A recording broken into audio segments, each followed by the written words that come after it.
Sir Kenelm Digby was an English courtier and diplomat. He was also a highly reputed natural philosopher and known as a leading Roman Catholic intellectual and Blackloist. For his versatility, he is described in John Poynter's Oxoniensis Academia as the magazine of all arts and sciences, or the ornament of this nation.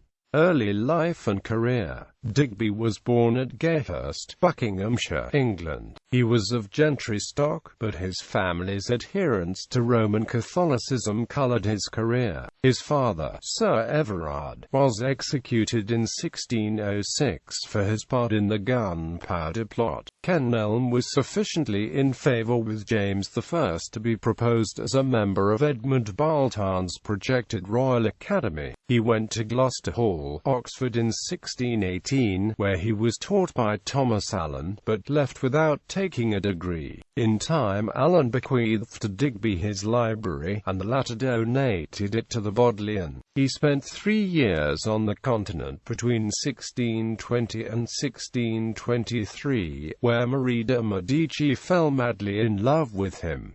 He was granted a Cambridge M.A. on the King's visit to the university in 1624. Around 1625, he married Venetia Stanley, whose wooing he cryptically described in his memoirs. He had also become a member of the Privy Council of Charles I of England. Due to his Roman Catholicism being a hindrance in the way of government office, he switched to Anglicanism. Digby became a privateer in 1627, sailing his flagship, the Eagle. He arrived off Gibraltar on the 18th of January and captured several Spanish and Flemish vessels. For the 5th of February to the 27th of March he remained at anchor off Algiers due to illness of his men, and extracted a promise from authorities of better treatment of the English ships. He persuaded the city governors to free 50 English slaves.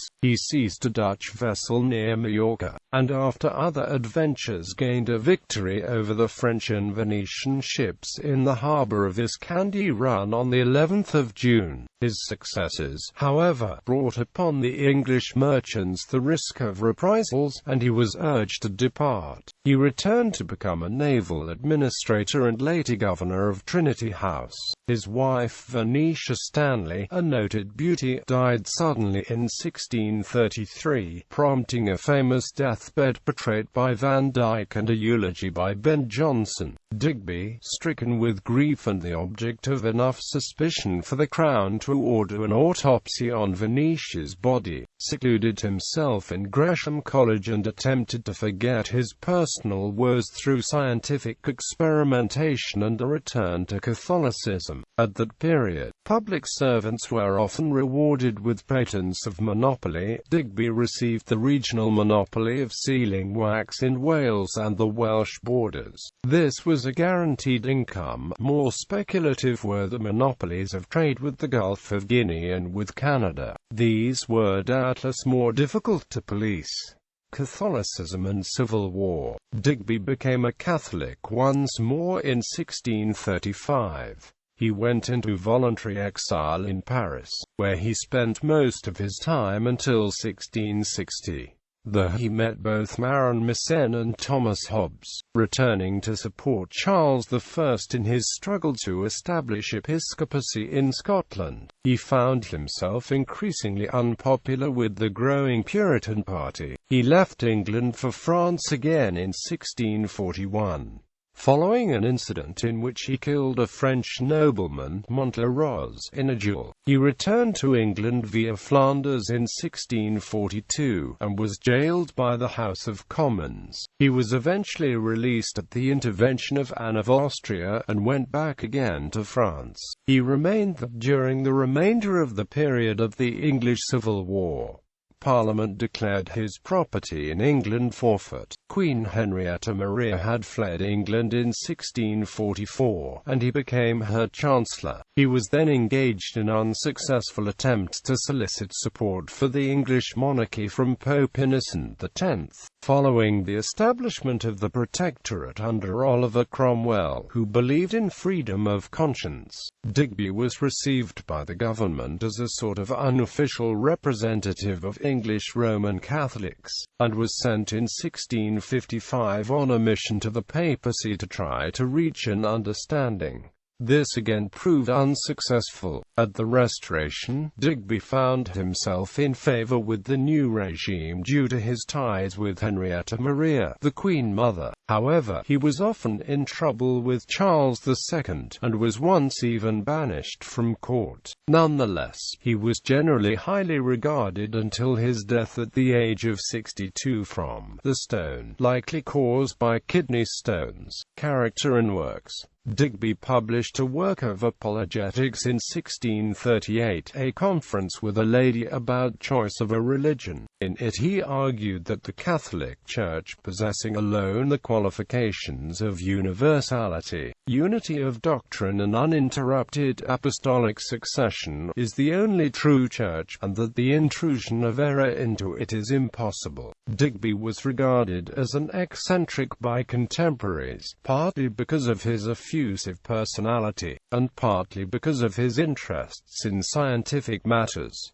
Henry Stubb called him the very Pliny of our age for lying. He lived in a time when scientific inquiry had not settled down in any disciplined way. He spent enormous time and effort in the pursuits of astrology and alchemy, which he studied in the 1630s with Van Dyck. Notable among his pursuits was the concept of the powder of sympathy. This was a kind of sympathetic magic. One manufactured a powder using appropriate astrological techniques, and daubed it not on the injured part, but on whatever had caused the injury. His book on this salve went through 29 editions, synchronizing the effects of the powder, which apparently caused a noticeable effect on the patient when applied, was actually suggested in 1687 as a means of solving the longitude problem. In 1644 he published together two major philosophical treatises, The Nature of Bodies and On the Immortality of Reasonable Souls. The latter was translated into Latin in 1661 by John Leyburn. These two treatises were his major natural philosophical works, and showed a combination of Aristotelianism and atomism. He was in touch with the leading intellectuals of the time, and was highly regarded by them. He was a founding member of the Royal Society and a member of its governing council from 1662 to 1663. His correspondence with Fermat contains the only extant mathematical proof by Fermat, a demonstration, using his method of descent, that the area of a Pythagorean triangle cannot be a square. His discourse concerning the vegetation of plants proved controversial among the Royal Society's members. It was published in French in 1667. Digby is credited with being the first person to note the importance of vital air, or oxygen, to the sustenance of plants. He also came up with a crude theory of photosynthesis. Digby is known for the publication of a cookbook, The Closet of the Eminently Learned Sir Kenelm Digby, Knight Open, but it was actually published by a close servant from his notes in 1669, several years after his death. It is currently considered an excellent source of period recipes, particularly for beverages such as mead. Digby is also considered the father of the modern wine bottle. During the 1630s, Digby owned a glassworks and manufactured wine bottles which were globular in shape with a high tapeck, a collar, and a punt. His manufacturing technique involved a coal furnace, made hotter than usual by the inclusion of a wind tunnel, and a higher ratio of sand to potash and lime than was customary. Digby's technique produced wine bottles which were stronger and more stable than most of their day, and which, due to the translucent green-brown color, protected the contents from light. During his exile and prison term, others claimed his technique as their own, but in 1662 Parliament recognized his claim to the invention as valid.